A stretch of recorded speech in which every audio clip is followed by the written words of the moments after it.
Continuamos en el programa En Contexto y esta charla aquí en el estudio con el cónsul titular de México en Indianápolis, Luis Franco, hablando sobre muchos temas muy interesantes. El segmento anterior acerca del nuevo presidente de México, Andrés Manuel López Obrador.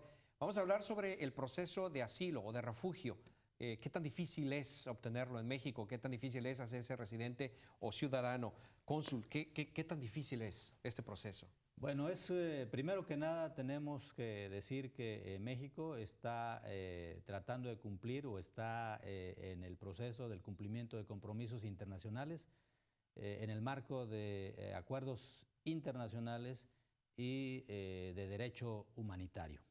Esto significa que México reconoce que para ciertos migrantes la viabilidad de desarrollo en sus países es realmente muy difícil o cuesta arriba, de tal manera que bajo un proceso, y aquí es donde viene el punto, bajo un proceso enmarcado en lo que es la ley de migración de México, se permite que aquellos emigrantes que pueden cumplir con los requisitos de ingreso al país, que traen papeles, documentos, que se puede garantizar que son de esos países, entre otras cosas, y que cumplen con los requisitos acudiendo a solicitar visas a las embajadas de México en los países de origen o viajando con los papeles que demuestran que son las personas que dicen ser. En el caso concreto de México, es un asunto, dijéramos, que con dificultades de carácter administrativo, pero no se les ponen trabas.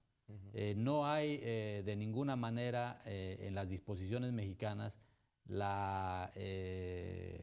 leyes o normas que realmente hagan que este proceso sea un dolor de cabeza. Es un proceso más o menos digo yo, tardado por lo siguiente. Primero que nada...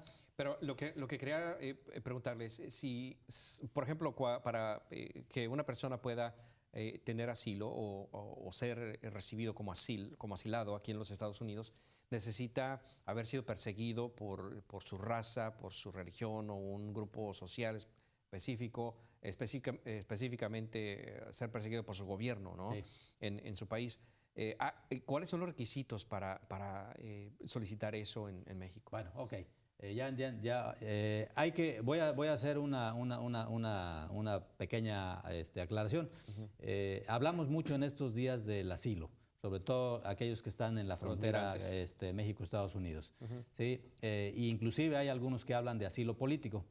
Creo que hay que poner en contexto las cosas. El asilo político es aquel que buscan las personas que salen de sus países porque son perseguidos por sus ideas, por sus convicciones políticas, Sí. por profesar un credo o una religión que puede ser sujeta de afectaciones, de violaciones, de maltratos. Ese es lo que sería el asilo político.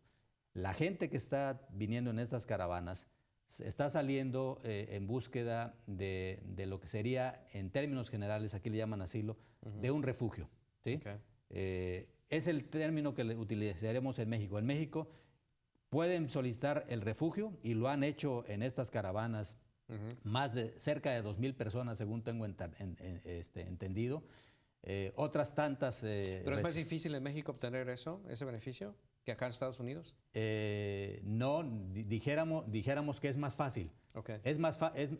Aquí puede tardar años en corte. Sí. En México, además, se cuenta con el apoyo. Primero que nada, México en los años 80 creó una Comisión Mexicana de Ayuda a los Refugiados. Aquellos que durante las guerras civiles de los 80 en Centroamérica llegaron al sur de México. Esa comisión sigue existiendo.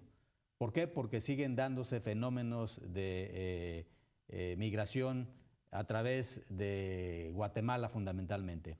Pero con esta crisis, porque definitivamente hay que reconocer que esta marea de inmigrantes que se dejó venir a partir del mes de octubre a los Estados Unidos vía México, transitando por México, esta cantidad de gentes de alguna manera planteó la necesidad al gobierno mexicano de pedir apoyo a Naciones Unidas, a la Agencia de las Naciones Unidas para los Refugiados.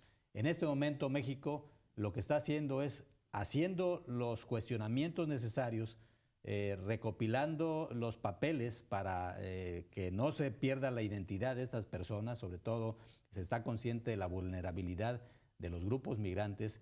Hay muchas mujeres, hay muchos niños, hay mujeres embarazadas, hay personas mayores y dijéramos que el proceso puede tardar quizás algunos meses, pero mientras está el proceso ellos pueden permanecer en México, pueden moverse por donde quieran. ¿Pero qué buscan? O sea, ¿qué es lo que buscan las autoridades para poder otorgar el asilo o refugio? Bueno, aquí hay... ¿Deben estar siendo perseguidos por su gobierno o por No, la violencia? no. En este caso, los refugiados, básicamente por eso digo que es relativamente más fácil, porque tienen que probar que en los lugares de donde están emigrando, las condiciones de inseguridad, las pandillas, los desastres naturales, los dejaron prácticamente descobijados y sin posibilidades de obtener un empleo. Okay. Ese es el fundamento. Tiene que ver en este momento por las condiciones socioeconómicas en las que muchos de ellos están abandonando Centroamérica, Honduras, El Salvador y Guatemala, fundamentalmente.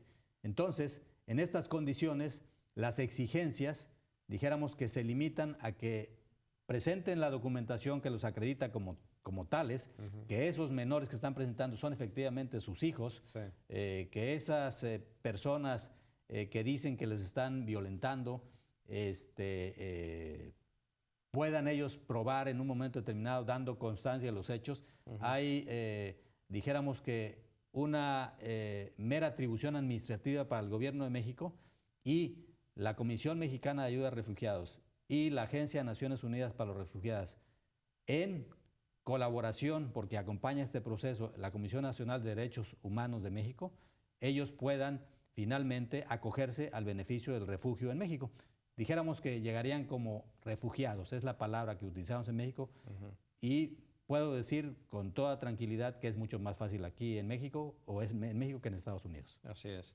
Muy interesante, muy interesante. Bueno, cónsul, pues muchísimas gracias por haber venido a hablar sobre estos temas con nosotros. No, gracias. Bien interesante siempre y obviamente de alguien que sabe del tema, un internacionalista como usted. Muchísimas gracias. Gracias. Gracias, cónsul. Cónsul titular de México en Indianápolis, Luis Franco. Nosotros vamos a hacer una pausa, permítanos, y vamos a regresar con muchos temas más aquí en el programa En Contexto. Así que no se vaya.